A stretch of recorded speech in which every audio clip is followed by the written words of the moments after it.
এশার নামাজ ফজরের নামাজেও গুরুত্ব দেওয়া। রাতে অনেক সময় শরীরে ক্লান্তি থাকার কারণে অনেকে এশা পড়ে না, আরেকটু পরে পড়বো। শয়তান একটা ধোকা দেয় এশার ব্যাপারে। কি ধোকা? এই এশার নামাজ দেরি করে বললো কিছু হয় না, একটু পরে পড়। তো এটা করতে করতে 12টা বাজায়। শয়তান তখন আইসা ধোকা দেয় আবার 12টার পরেও এশা পড়া যায়, সমস্যা নেই, তুমি মোবাইল চালাও। এটা করতে করতে হে ঘুমায়া যায়। এদিক দিয়ে ঘুমাইছে দেরি করে, ফজরের নামাজে ওঠে নাই। ওই ফজরের পরে আপনার, কারণ উনি দেশ নিয়ে এত টেনশনে ছিল, দেশের ব্যাপারে সর্বশেষ একটা স্ট্যাটাস ফেসবুকে দিয়ে এরপরে 4টা বাজে ঘুমাইছে। আর দেশ নিয়ে খুব চিন্তিত, এ দেশে হুজুরা এইভাবে চললে ঠিক ছিল, ওইভাবে চললে ঠিক ছিল না।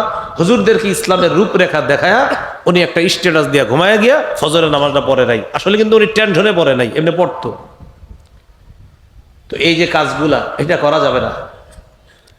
قال رسول الله صلى الله عليه وسلم من صلى العشاء في جماعة فكأنما قام نصف الليل। নবীজি বলেন, কেউ যদি এশার নামাজ জামাতে পড়ার পর সে যদি ঘুমিয়েও যায়, অর্ধেক রাত দাঁড়িয়ে দাঁড়িয়ে ইবাদতের সওয়াব আল্লাহ তাকে দিয়ে দেয়। এশা পড়ে ঘুমিয়ে গেছেন, অর্ধেক রাত দাঁড়িয়ে থেকে ইবাদতের সওয়াব। ওয়ামান সাল্লাল গাদাতা ফি জামাআ ফাকান্নামা সাল্লাল লাইলা কুল্লাহ। সারা রাত ঘুমার পর, ঘুম থেকে জাগ্রত হওয়ার পর কেউ যদি ফজরের নামাজ জামাতে পড়ে, নবীজি বলেন যেন সে সারা রাত আল্লাহর দরবারে নামাজের মধ্যে কাটায়া দেয়।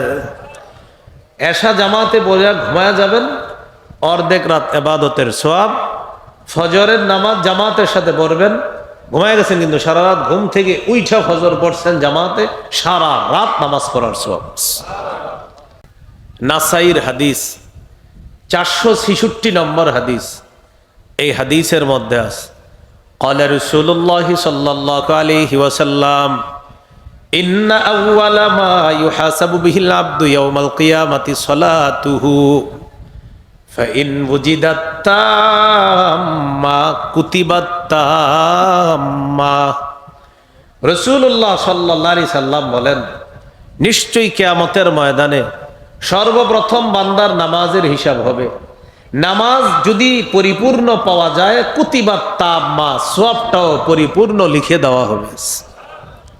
আল্লাহ আমাদের সকলকে নামাজের প্রতি যত্নবান হওয়ার তৌফিক দান করেন।